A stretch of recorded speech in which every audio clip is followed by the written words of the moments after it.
All right, Okay. let's wrap it up with the first game. I'll actually be there. God willing, and the creek don't rise. Browns Texans. Ooh. Yeah, man. Oh, what a great game. What a great game. What a great to go to. game. Great game. Great stories. Head coach of the year and head coach of the year runner-up in some order. We had a debate a couple weeks back. I was like, it's got to be Stefanski. You were like, no, it's DeMeco Ryans. He spoke to dry bones, and look at what he inherited. And I was like, you know what? Great point. I don't think you can go wrong though. I don't think you can go wrong with either guy. I mean, the lasting image of DeMeco Ryans winning in Week 18 to get his team into the playoffs, and then winning the division, as a rookie coach with a rookie quarterback, will probably get him the award. But Stefanski, who's already won the award once, doing it with his fourth quarterback, takes a backseat to nobody. But this game's fascinating for me because it's like another couple of teams that, the Cat Williams of the AFC. But what happens when two teams play each other that have no F's to give? That's like that can legitimately say nobody believed in us. This is Cleveland. I ain't got to tell you the story of Cleveland, let alone this year's Cleveland Browns with Joe Flacco. And the Houston Texans, this is the chip on their shoulder bowl, if there ever was one. I don't know who to root for, just from a fan perspective, from a story perspective. I'm not a fan of either team. I told you, I'll tell everybody, I root for great stories. I don't know which story I love more. If I didn't tell you this, if there was a dream Super Bowl for me, it would be Browns-Lions. That'd be my dream Super Bowl matchup. And then who would you root for in that case? Who would you root for all the obvious reasons. I don't know. In this case, I don't know which team I love more between the Browns and the Texans. I'm just gonna enjoy this one and know that regardless of what happens, at quarterback with Deshaun Watson, which the only thing that would make this one sexy is if Deshaun Watson were going back to Houston. But regardless of what happens at quarterback, what Cleveland has shown this year is that they fixed the culture in terms of, and not that it was ever broken, but they have a system, they have an operation. Because I think the executive of the year is certainly Andrew Berry. They fixed the operation, or they have an operation in place. I'm sorry, it wasn't broken. An operation in place that shows that they know how to put together a roster that can weather the storm.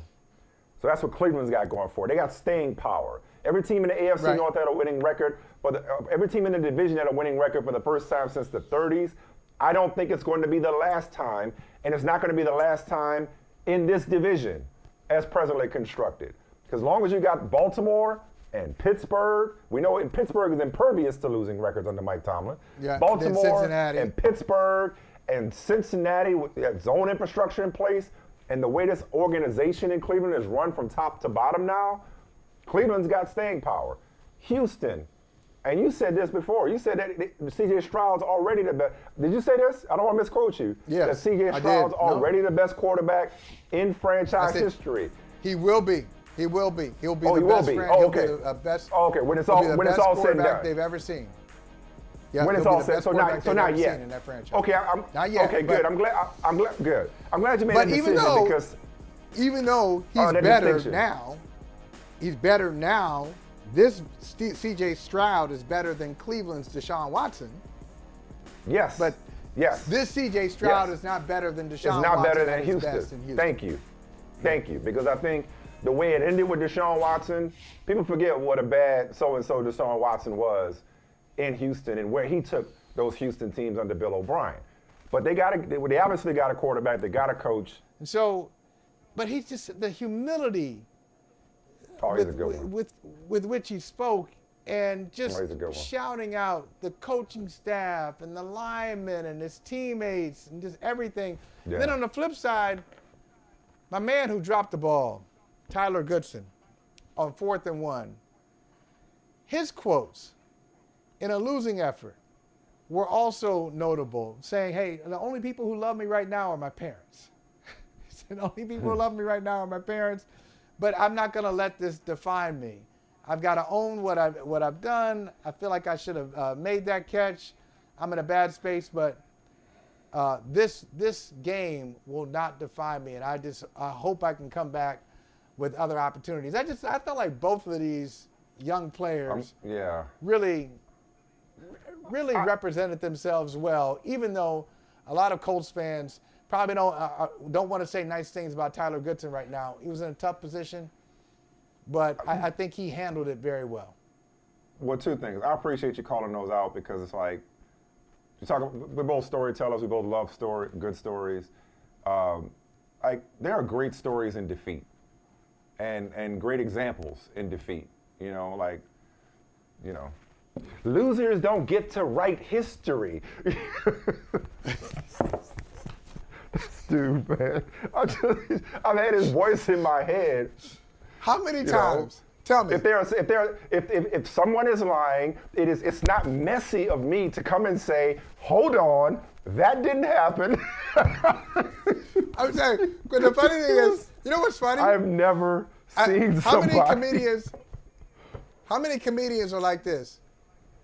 Where you just start laughing because of their voice. Yes. They just, before they even say, it's just their voice. Just it brings you in, and it's something comedic about their voice. Offline. He is one of them. Maybe we have a special. I almost asked you to fire up the technology I did last week because it's just like what is the cap ratio?